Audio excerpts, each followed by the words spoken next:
Hi.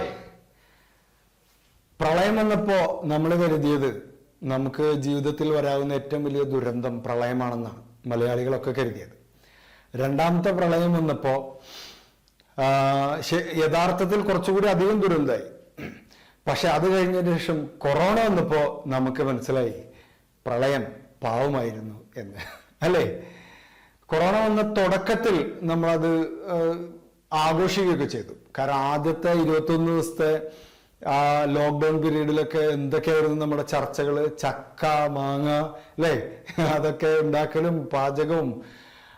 നമുക്ക് പെട്ടെന്ന് കിട്ടിയ കുറെ സമയം എന്നായിരുന്നു നമ്മൾ വിചാരിച്ചത്. 21 30 ദിവസം കൊണ്ട് തീരുന്ന ഒരു പ്രശ്നമാണെന്ന് വിചാരിച്ചു. അതൊക്കെ നമ്മൾ മറന്നു. ഇതിന്റെ ഇടയ്ക്ക് നമ്മൾക്ക് ഇതൊരു സ്വപ്നം പോലെ തോന്നിയിരുന്ന ഒരു കാലഘട്ടം ഉണ്ടായിരുന്നു. എന്താ അവിടെ മുമ്പ് നടക്കുന്നത്, നമ്മളെ തൊട്ടു മുമ്പിൽ നടക്കുന്നത് എന്താണെന്ന് നമുക്കൊരു വിശ്വാസമില്ലാത്തൊരു സമയം ഉണ്ടായിരുന്നു. സ്വപ്നം പോലെ നടന്നിരുന്ന കാലഘട്ടം. ഇപ്പോൾ സ്വപ്നമൊക്കെ മാറി റിയാലിറ്റിയിലേക്ക് വന്നു. നമുക്ക് നേരിടണ്ടേ? തീർച്ചയായിട്ടും നേരിടണ്ടേ. ഇപ്പോൾ പൊതുവെ ആളുകളുടെ ഒരു മോട്ടിവേഷനും ഒരു ഉത്സാഹവും ഒക്കെ ഒന്ന് കുറഞ്ഞിരിക്കുന്ന സമയമാണ്. അതൊരു ജനറൽ കാര്യമാണ്, സാധാരണ കാര്യം തന്നെയാണ്. കാരണം നമുക്ക് പുറത്തു പോകാൻ പറ്റുന്നില്ല, ആഘോഷിക്കാൻ പറ്റുന്നില്ല, കൂടിച്ചേരാൻ പറ്റുന്നില്ല. സിനിമകളോ എന്റർടൈൻമെന്റോ ഒന്നും നമുക്കില്ല. പലർക്കും പലതരത്തിലാണല്ലോ എന്റർടൈൻമെന്റ് ഒക്കെ ഉള്ളത്. ഫാമിലിയുമായിട്ടൊന്നും കാര്യമായിട്ട് കൂടിച്ചേരാനോ ഒക്കെ പറ്റാത്തൊരവസ്ഥ. എല്ലാ ദിവസവും കുറെ നമ്പറുകൾ കണ്ട് പേടിച്ചിരിക്കുന്ന അവസ്ഥ. 1000 2000 എന്നൊക്കെ പല നമ്പറുകൾ കണ്ട് പേടിച്ചിരിക്കുന്ന ഒരവസ്ഥ. അപ്പൊ ഇതില് എനിക്ക് ഇന്നൊരു പോയിന്റ് പറയാനുള്ളത്, ബാക്കി ഞാൻ അടുത്ത ദിവസങ്ങളിൽ പറയാം.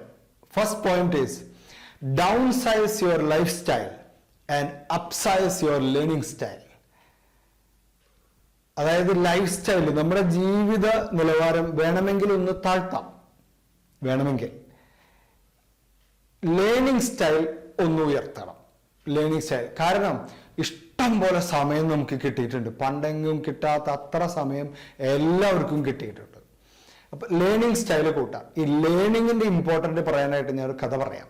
പണ്ട് ഞാൻ പഠിച്ചിരുന്ന സമയത്ത് ഒരു സ്റ്റുഡിയോയിൽ ജോലിക്ക് പോകാറുണ്ടായിരുന്നു. സ്റ്റുഡിയോയിൽ അവിടെ അന്ന് 15 വർഷങ്ങൾക്കൊക്കെ മുമ്പ്, 15-20 വർഷം മുമ്പ് അവിടെ ഫിറോസ് എന്നു പേരുള്ള എൻ്റെ സുഹൃത്ത്, അവിടെ ഫോട്ടോഗ്രാഫറായിട്ടുണ്ടായിരുന്ന ഫിറോസ്, ആ സമയത്ത് 10 ദിവസത്തെ ഒരു കോഴ്സിന് ബാംഗ്ലൂരിൽ പോയി പഠിക്കാൻ, ഈ മോഡലിംഗ് ഫോട്ടോഗ്രാഫി പഠിക്കാൻ. സാധാരണ ഫോട്ടോഗ്രാഫേഴ്സ് വെഡിങ് ഫോട്ടോഗ്രാഫി ആണ് ആ സമയത്ത് ഇരുന്നത്. പക്ഷെ അദ്ദേഹത്തിന്റെ മാസം കിട്ടുന്ന ശമ്പളത്തിന്റെ ഏതാണ്ട് 3 ഇരട്ടി ചെലവഴിച്ചിട്ടാണ് ഇദ്ദേഹം ബാംഗ്ലൂർ പോയിട്ട് 10 ദിവസം കോഴ്സ് പഠിച്ചത്. അന്ന് ഞങ്ങൾക്കൊക്കെ തരാൻ അത്ഭുതമായിരുന്നു. ഇത്രയും പൈസ ചെലവാക്കിയ ഒരാളൊരു സ്പെഷ്യലൈസ്ഡ് കോഴ്സിന് പഠിക്കുമോ എന്നൊക്കെ അത്ഭുതമായിരുന്നു. അത് കഴിഞ്ഞു, അതങ്ങനെ വിട്ടു. കുറേ വർഷങ്ങൾക്ക് ശേഷം ഞാൻ ഫിറോസിനെ കണ്ടു. ഫിറോസിന്റെ വീട് താമസത്തിന് എന്നെ വിളിച്ചു.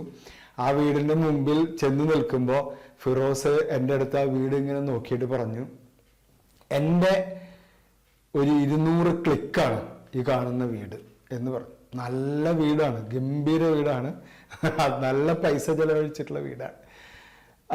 അതെങ്ങനെയാണ് 200 ക്ലിക്ക്? എനിക്ക് ഏകദേശം മനസ്സിലായിരുന്നു. കാരണം ഫിറോസ് ഖത്തറിലാണ് ജോലി ചെയ്യുന്നത്. അദ്ദേഹത്തിന് ഫോട്ടോഗ്രാഫി വളരെ പാഷനാണ്. ഇദ്ദേഹം ഖത്തറിൽ നടന്ന ഒരുപാട് മത്സരങ്ങളിൽ, എൻ്റെ അറിവ് 10-30 മത്സരങ്ങളിൽ ഫസ്റ്റും സെക്കൻഡും തേർഡും ഒക്കെ അടിച്ച് ലക്ഷക്കണക്കിന് രൂപ ഉണ്ടാക്കിയിട്ടുണ്ട്. 50,000 രൂപ, 1.5 ലക്ഷം രൂപ, ഇങ്ങനെയൊക്കെയാണ് ഓരോ മത്സരത്തിലും അദ്ദേഹത്തിന് ഫസ്റ്റ് കിട്ടുന്നത്, സെക്കൻഡ് കിട്ടുന്നത്. എപ്പോഴും ഫേസ്ബുക്കിൽ ഇങ്ങനെ ഫോട്ടോ ഇടും. അപ്പൊ അവൻ പറഞ്ഞത്, നോക്കൂ, ഒന്ന് ആലോചിച്ച് നോക്കണം, 200 ക്ലിക്ക്. നമ്മളൊക്കെ ക്യാമറ എടുത്തിട്ട് എത്ര ക്ലിക്ക് ചെയ്തിട്ടുണ്ടാവും? എത്ര ക്ലിക്ക് ഓരോരുത്തരും ചെയ്തിട്ടുണ്ടാവും? ക്യാമറ തമാശയ്ക്കും കാര്യമായിട്ടും ഒക്കെ 200 ക്ലിക്കിൽ ഒരു വീട് പണിതുണ്ടാക്കി ഫിറോസ് എന്ന് പറഞ്ഞ്. അതെന്തുകൊണ്ടാന്ന് പറയാം, എവിടെ, എങ്ങനെ, ഏത് തരത്തിൽ ക്ലിക്കണം എന്ന് അദ്ദേഹം പഠിച്ചിട്ടുണ്ട്. Specialised knowledge, domain knowledge. ഇതൊരു ഫിറോസിന്റെ കഥയാണ്. ഇങ്ങനെ ആയിരക്കണക്കിന് കഥകളുണ്ട്. നമ്മളെ ഏർപ്പെട്ടിരിക്കുന്ന, നമ്മൾ ജോലി ചെയ്യുന്ന ഏതാണോ ആ ഡൊമൈൻ, അതിലെ സ്പെഷ്യലൈസ്ഡ് നോളജ് ഉണ്ടാക്കാനുള്ള ബെസ്റ്റ് ടൈം അല്ലേ ഈ കൊറോണ ടൈം? നമ്മൾ ഉദ്ദേശിച്ച രീതിയിൽ നമ്മുടെ ശരീരം മാറ്റാനുള്ള ബോഡി എന്താ പറയാ എക്സർസൈസ് ചെയ്യാനും തടി കുറയ്ക്കാനും കൂട്ടാനും ഒക്കെയുള്ള ബെസ്റ്റ് ടൈം നമുക്ക് ഇഷ്ടം പോലെ സമയം കിട്ടിയിട്ടുണ്ട്.